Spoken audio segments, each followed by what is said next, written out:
We're going to take a quick break from calls to give everyone time to process and breathe. Listening to the troubles of others is in itself a labor of empathy. It can feel liberating or burdensome. I encourage everyone to accept the experience as it comes to you tonight. With me in the studio is show favorite Evan the Desert Ranger. He's brought with him some more of his nocturnal animal sounds. Hello, Evan. Hi, host. It looks like you've brought a plastic tub. Sure have. Tell us more about it, or about what it contains. Well, it has 21 toads. Want to look?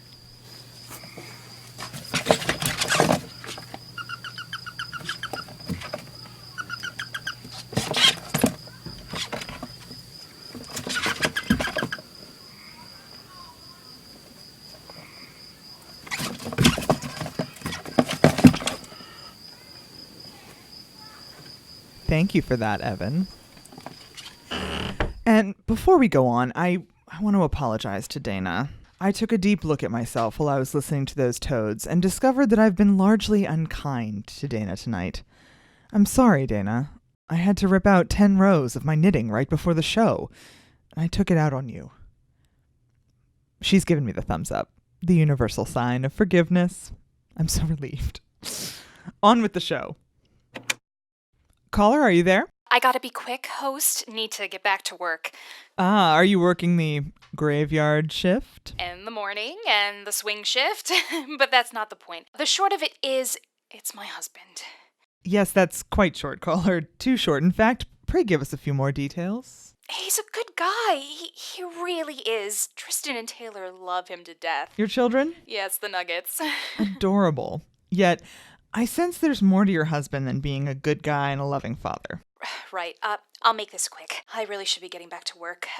Dave, my husband, is an actor. We met in college, but he dropped out before finishing because he booked a role on Buffy, one of the demons.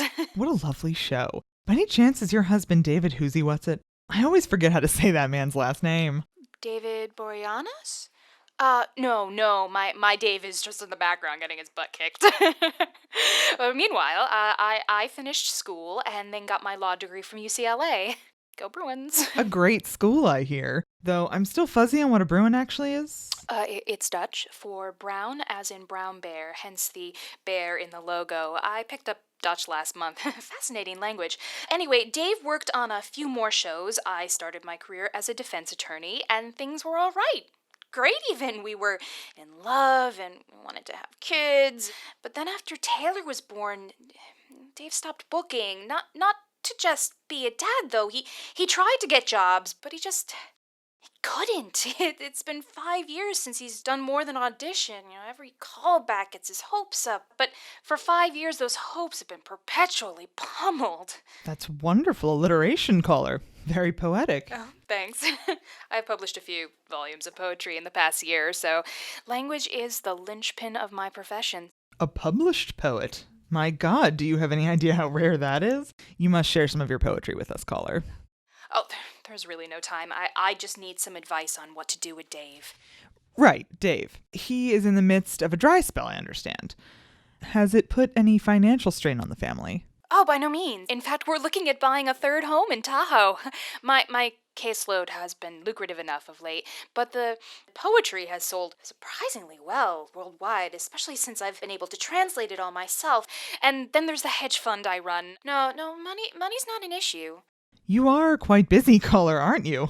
Oh, I can manage all that, no problem. It's the resentment I can't manage. You feel your husband resents you for all your successes? I've been making my way through a long list of psychology texts. I listen to them while I do my marathon training, and they've reinforced what I know to be true. Dave resents me for all my success. Have you talked about it with him? Perhaps seen a counselor? Of course we've talked about it. He always just tells me how proud he is of me and asks if I need a break, and he usually suggests a weekend getaway to a spa. He clearly doesn't understand me. That's my version of hell. It's like Dave just wants me to stop working so that he doesn't feel as bad about not landing any work on his own. I have offered to help him. I've made my fair share of connections and can get him in a room with any number of producers, but he won't do it. At the risk of striking a nerve, caller, I must ask at this point how you've managed to attain such success and to remain so prolific in the first place. Oh, the usual stuff. Sterling parents, natural talent, tremendous hard work, a little bit of luck. And? My extreme burst of productivity started after I got this high-profile defendant acquitted. That night I came home with the news that we'd won, and I could tell there was something off with Dave. He acted happy for me, but his eyes, the resentment had begun to trickle into his eyes like a glacial rivulet into a clear mountain pool. What wondrous poetry. Had Dave expected you to lose the case? Was there anything else unique about it? I received a wealth of accolades from the firm, along with my client and his family. Oh, in fact, his grandmother was so pleased. She insisted on gifting me a necklace. It's beautiful. Has a nice-sized ruby in it, too. I'd usually turn down any gift from a client, but the grandmother was so insistent, and it was a nice necklace, and once she'd clasped it on me, it just felt right. And you're saying that since that moment you've been on your winning streak? Yes. And meanwhile, your husband resents your success, and you've been struggling with that. Yes, I just don't know if we can make it work. I know we should for the kids' sake, but I don't know if I can handle that look in his eyes anymore, and I needed to talk to someone about it, and your program was the only one that even remotely fits my hours, so... There, caller. Thank you for sharing your life with us. Now, just one more follow-up question. This necklace, have you taken it off? What do you mean? Of course, you've removed the necklace these past 18 months to shower, to sleep, for your marathon training? Actually... No, like I said, it just feels right, even in the shower, even in a run. Caller, are you saying you've not once taken off the necklace? I guess that's right. And Dave, was he curious about the necklace? Was he jealous? Has he asked you to remove it? Well, he doesn't love it. Wishes that he'd have been the one to give it to me, you know? Just one more way to resent me. I don't know if I can stay with a guy who is silently judging me for all my success. A very reasonable and emotionally well-adjusted consideration, caller. Now, I'm going to ask you to do something for me. Can you please remove the necklace? Just take it off and set it next to you. Why? Just a hunch, caller. Humor an indeterminately aged radio host, would you? Okay.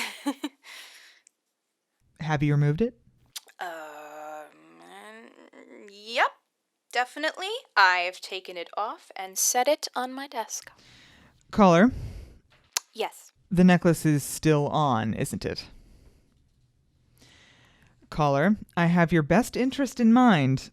Take the necklace off. Why should I have to? It's just a necklace. It has nothing to do with Dave, which is why I called in the first place, and now I've spent half of the night with you when I have mountains of things to do. Ah, but it is not just a necklace, and it has everything to do with Dave. You see, if I'm understanding you, as I suspect I am, your necklace is cursed.